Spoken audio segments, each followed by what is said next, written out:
This, this interview is being conducted for the Veterans History Project for the Library of Congress. The veteran's name is Gary Eugene Hawkins. He was born on July 13th, 1947. He served in the Army in the Vietnam War. He achieved the rank of Sergeant Specialist E5. We are recording this on November 26, 2013. I'm Rosalia Vazquez, and I'm conducting the interview. No relation. Good evening, Mr. Hawkins. How Hi. are you today? Fine. I would like to thank you for participating in this interview. You're welcome. If we could start out kind of explaining your childhood, where you were born, your family, Okay. things like that. Well, I was born here in Anderson on what they call a mill village. Come from a big family.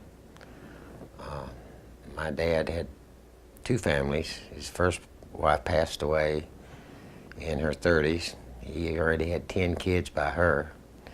Then he married my mom and had 8 more. So there was 18 of us kids.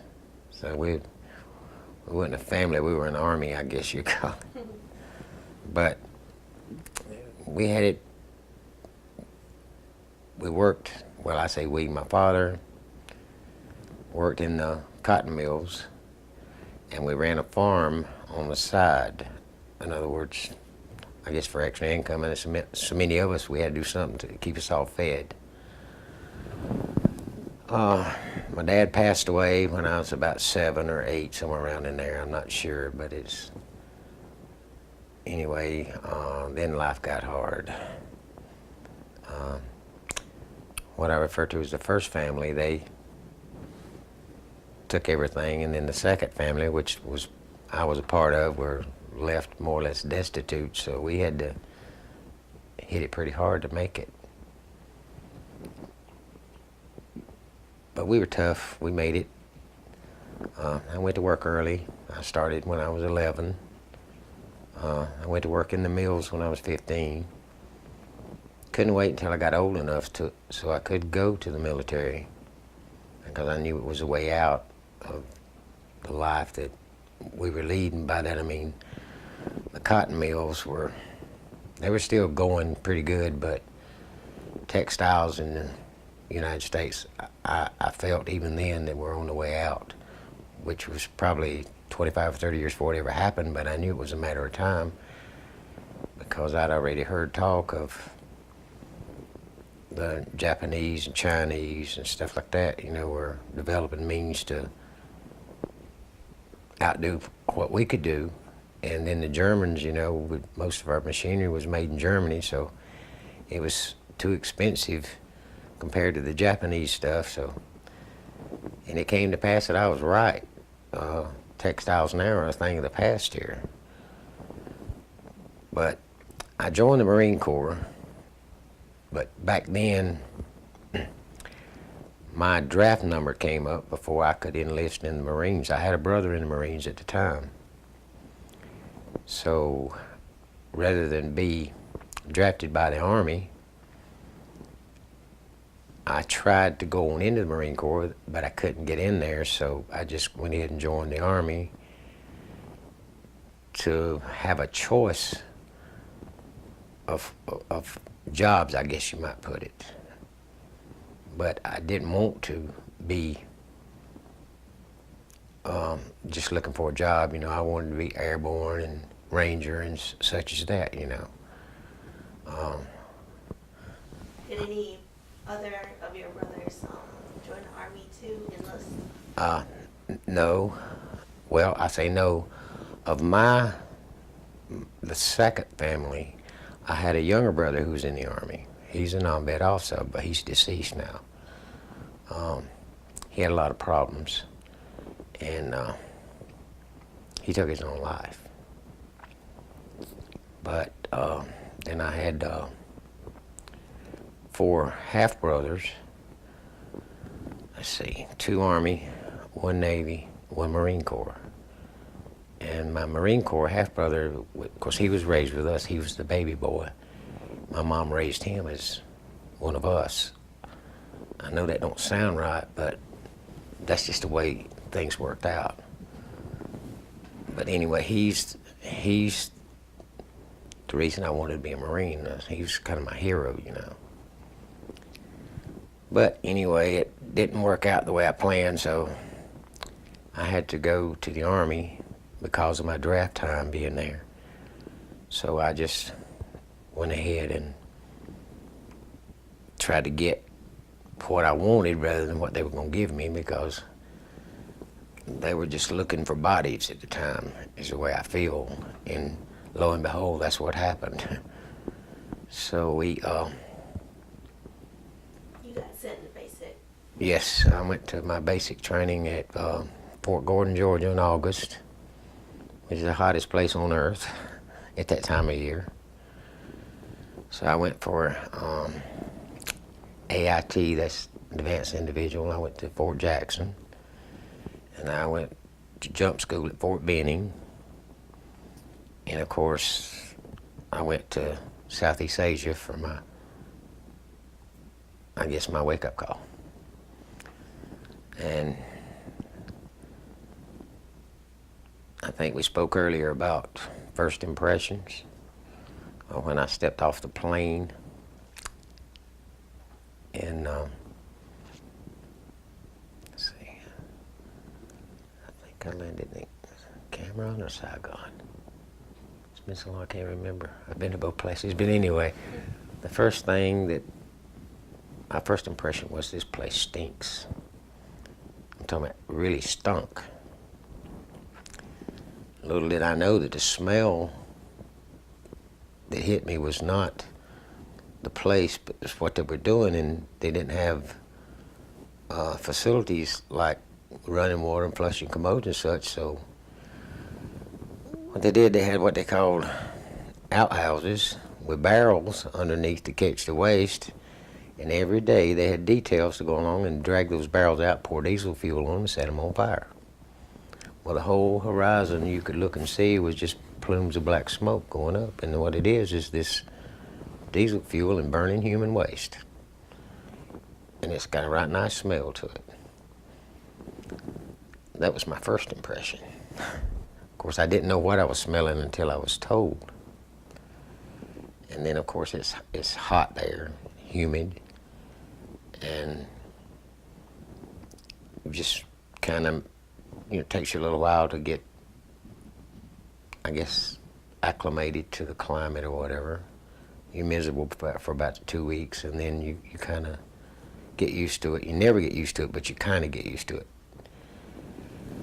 And then they take you into this big place here, kind of like a receiving area, and then they go down the list of who can do what, and then they send you out to wherever you're needed.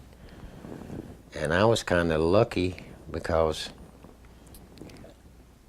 I was sent to several different places where they needed, I guess, they needed somebody that knew how to do certain things to bring the people there up to par where they needed to be. And of course, equipment, weapons, whatever it may be. So and it was called a USAV team. So I was real lucky there, and I also can remember like the USO shows, Bob Hope and stuff like that, and they had an entourage of Miss America and several of the like Miss South Carolina, Miss North Carolina, different beauty queens from each state on a tour, to bring up the morale of the troops, I guess you would say. And I was chosen to be Miss South Carolina's escort. So, and I was within one person of being able to dance with Raquel Welch. That was a bummer. But I was young then too, so. And, just day-to-day living there is like, you do what you have to do. You make sure your job is covered. You make sure your buddies' jobs are covered. and everybody looks out for each other. And I made some real friends there that I'm still friends with today. A few of them are not with us, but that's the way things go sometimes. But I was kind of, this attitude is, well, if it's your time, you're going to go. I don't care where you are. So maybe the man upstairs needed someone worse than he needed the rest of us. But we'll see someday. Did you do something that made you be sergeant, like that you stick out compared to your fellow comrades? Well, I won't say I was better than anybody else, but I can say that I was a good soldier, and I would always strive to be as good as I could be. And I always went that extra mile, or tried to take care of my responsibilities a little better than most. You know, you've got people that really want to, and others who just want to get by. So I was always pushing the ones that just wanted to get by. I would try to make sure that they realized, you know, what was on the line here. It could be themselves or others or who knows what. But we,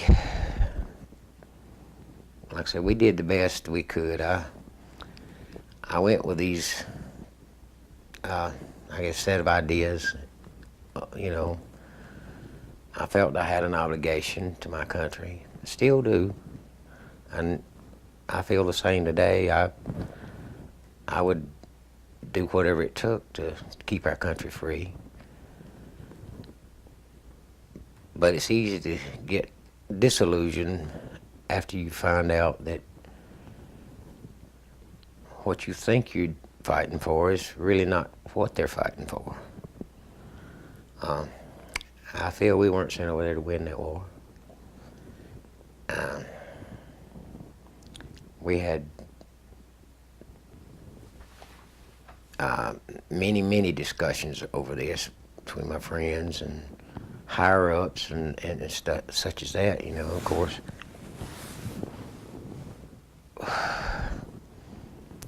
The longer you're there, the more you learn, the worse it became, in my case. But I never gave up. I still did the best I could do and did right well because of it. By that I mean, I done my enlistment, and I made a big mistake when I came out. But I was so heartsick and disillusioned when my enlistment I signed up for came up that I just decided, in the frame of mind I was in, it would be best for me to get out and deal with, I won't say I was crazy, but I can say that I was lost. It took me years to really come to terms with, I guess, the letdown, I guess might be the right word for it. I know so many that never got over it. And most of those guys are not with us anymore. I've always kind of put it as, you know, some people can use an experience like that as a step up, keep going, and others can use it as a crutch. And I hate crutches. But I did have some genuine problems that, mentally, health-wise and mental, of course, but I felt it was a demon that I could take care of myself, and I did. You're saying after the war or during? Yeah, after. After I came back to the States, I was fortunate enough to fall into some good positions to where I was around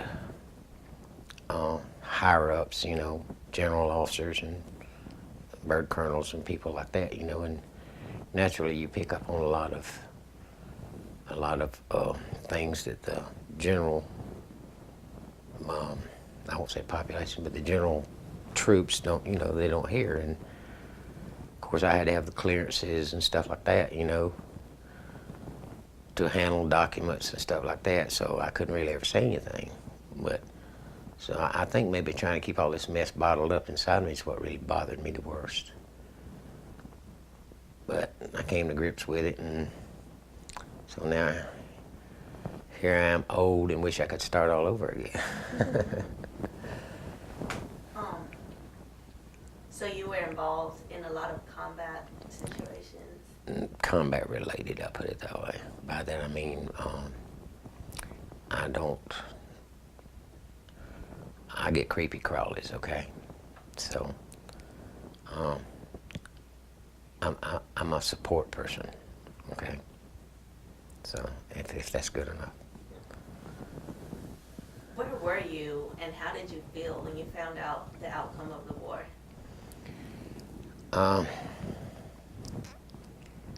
Well, I was on the road. I knew it was coming, though. I knew we were going to pull out.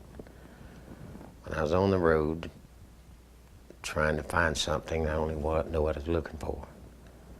But I was on the way back to the East Coast from the West Coast. And, like I said, still mixed up, disillusioned or whatever. I knew it was coming, so it made me sick. I mean, of course, even before this happened, even before, let's see, I had to pass through Chicago on the way home from Vietnam. Several stops before that, but then the big airport in Chicago, and there's people around with signs, you know, against the war, trying to end the war and all this stuff, and just nuts, I call them. But this lady spat in my face and called me a baby killer. And I went to jail because I broke her nose. I'm sorry I did that, but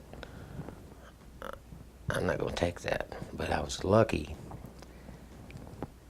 I had received my leave, and then when I went before the magistrate judge, whatever he was, and explained the situation, he turned me loose.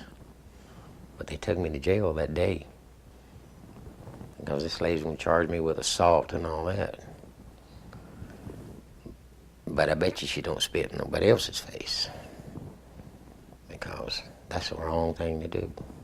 But that's the kind of reception that myself and a lot of others received. I told many people, family, friends, close friends, I said, I know you're going to think I'm crazy when I tell you this. I said, but life on the other side of the world is cheap. I said, now it's coming this way. I said, if you don't believe me, I said, pay attention.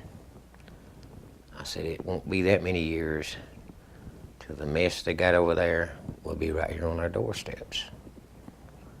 And look at our doorsteps now. So, I don't know. Like I said, there's so many like myself and others out there even today. I ducked and dodged. I wouldn't have received help if they would have had to capture me. I mean, put a net over me and probably haul me in before I would have even been willing to go back to any system whatsoever. I was just so sick, so disillusioned, so I felt betrayed, I guess is the word for it. And that's why it still bothers me, but I can cope with it now. But then I was a dangerous person. Like I said, I traveled. I probably crossed this country 25 times. Just lost, more or less. I mean, never doing wrong other than just, I'm trying to find something. And I just kept thinking, well, maybe over the next mountain or over the next hill, or I can find the answer or whatever. I know I didn't want to be around friends and family because I knew I had a problem. And I know my nature as well as anybody. And I said, well, if I'm going to go crazy, then I'm going to be out here somewhere where at least there'll be some stranger do me in. It won't have to be some family member or, a friend or something. So, like I said, but I managed. Now I'm doing okay. I'm still above ground. So. Did you predict you would have the outcome you did emotionally and mentally when you first went into war? Well, not really. I had an idea. Of course, halfway through, I knew. No, within 30 days, I knew that we weren't there to win that war. When I was first there, we had to get permission to, if we had incoming, we had to get permission to send Letters? back. Yeah. You see? We had to have permission to shoot back. I can remember being on around this air base. I still remember the name of it. They put us out there to guard this place with guns and no bullets. Think about it. Nice, huh? So what am I going to do with this if it happens? I'm going to hit him upside the head? Oh, well. But it's just crazy. It's just mixed up. You see all these kids that, of course, I was a kid myself, but I've been toting a man's load, maybe 7 or 8 years at least. Most of these young kids, some right out of high school, some, coming out of college, being drafted or whatever. Well, they were so green, they didn't know up from down. So, somebody's got to take care of these guys, or at least try. So,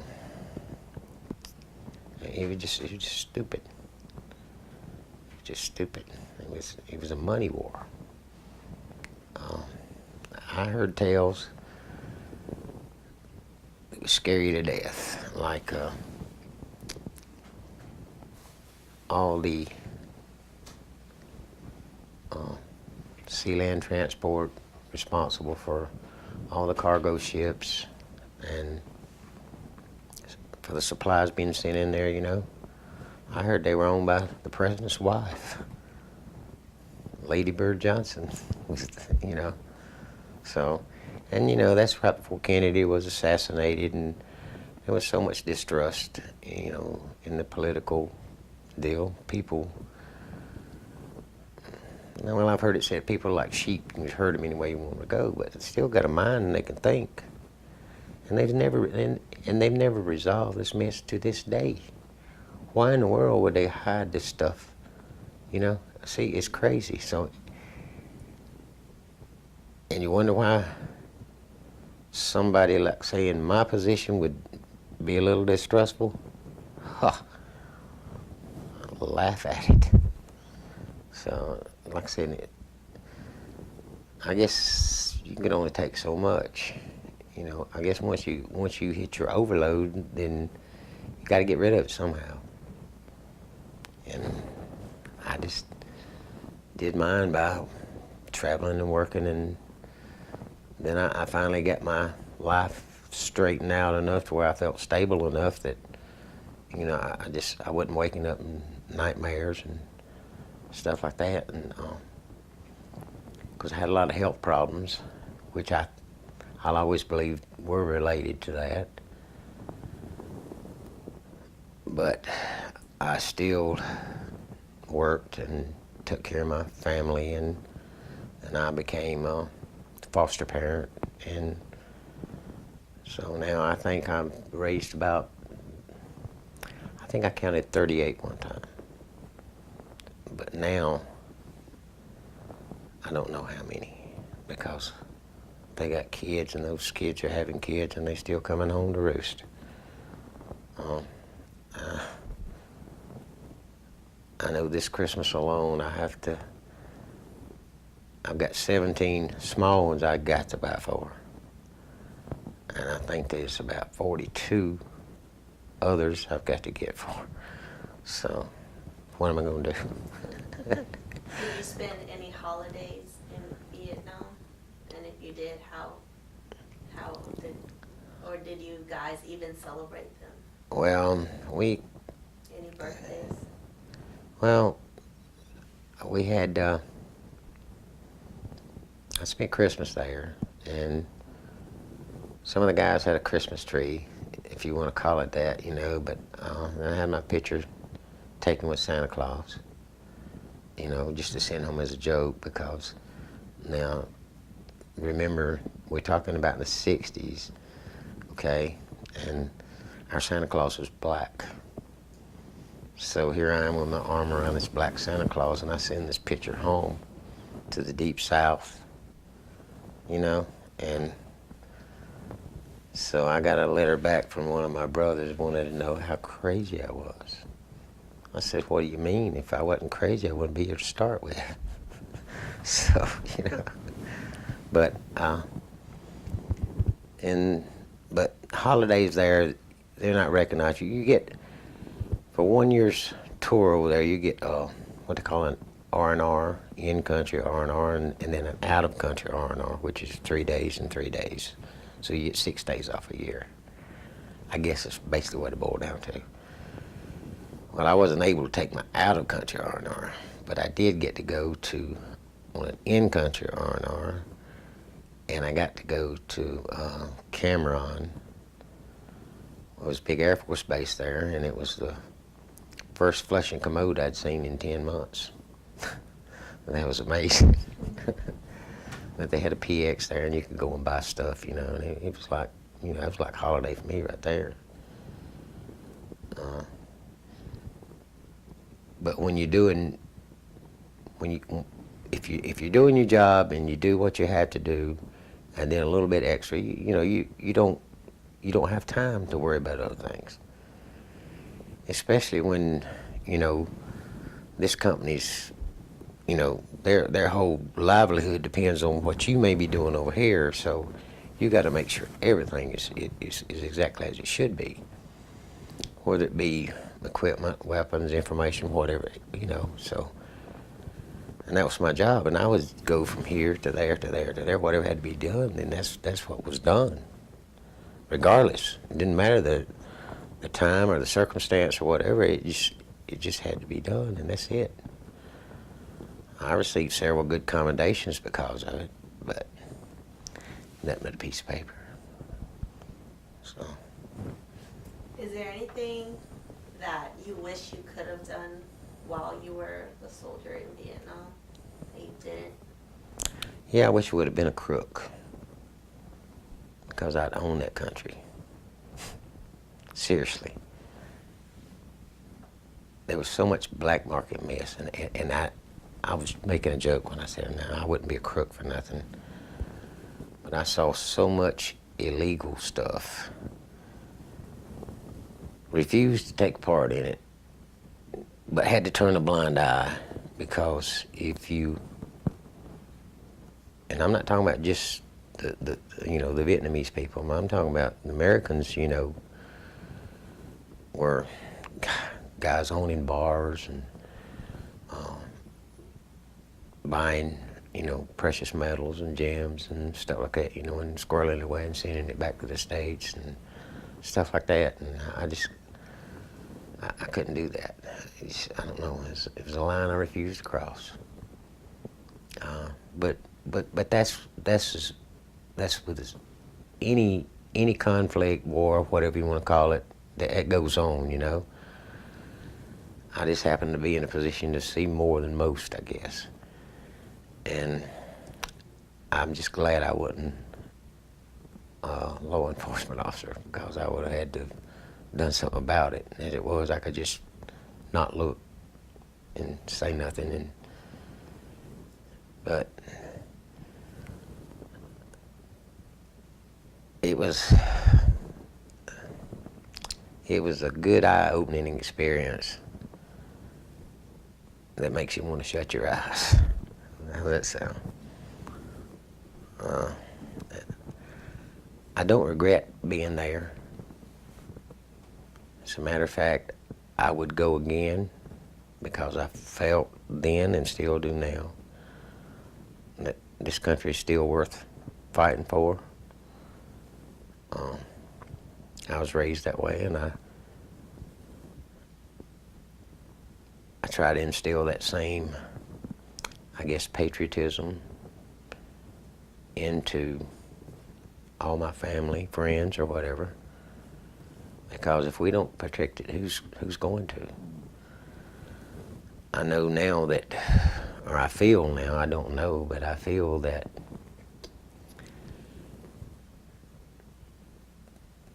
those that be, with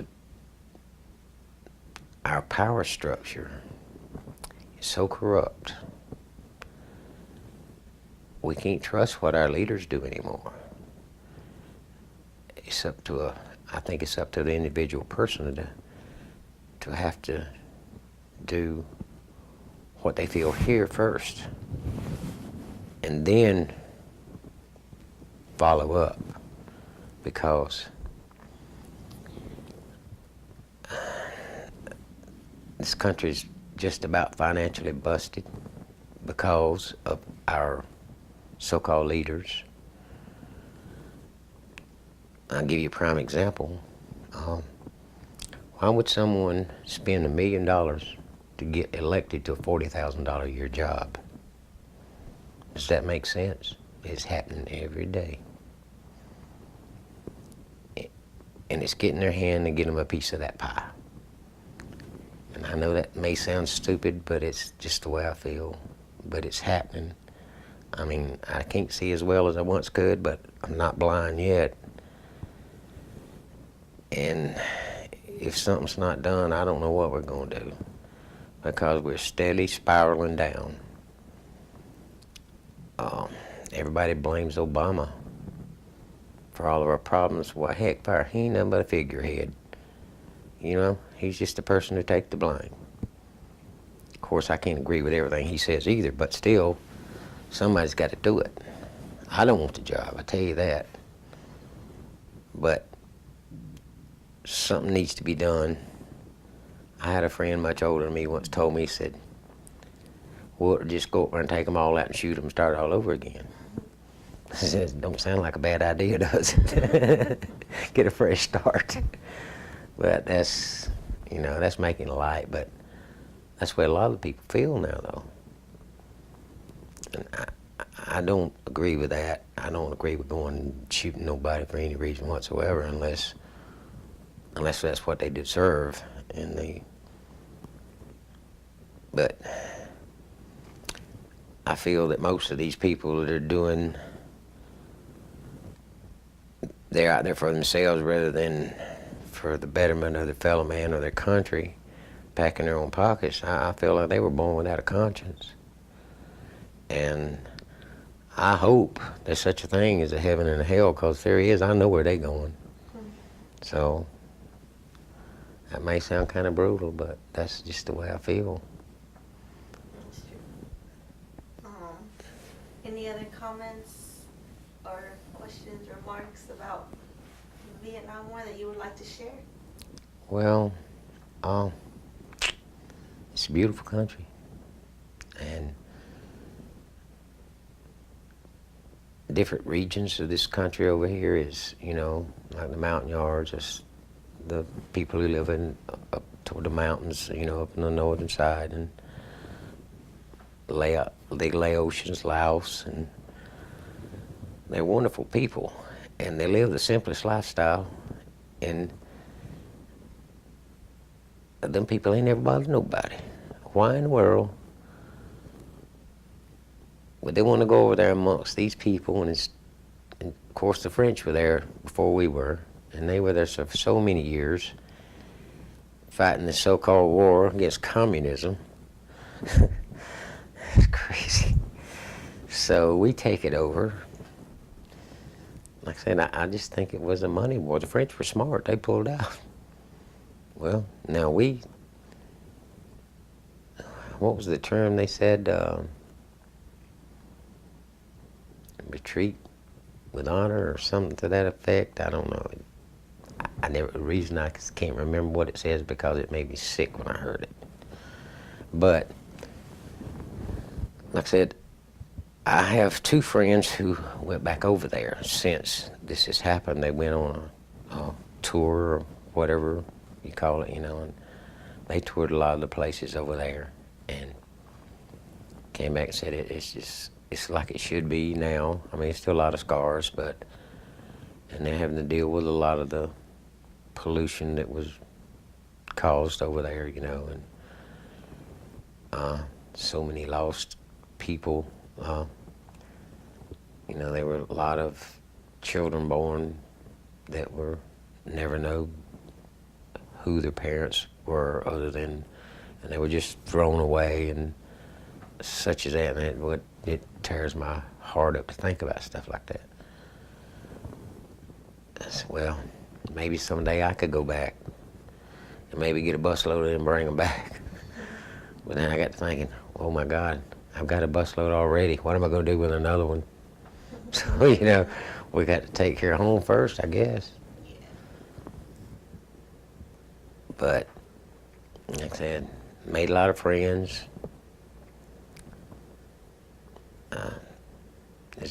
I won't say it was a good experience. I'll say it was an eye-opening experience.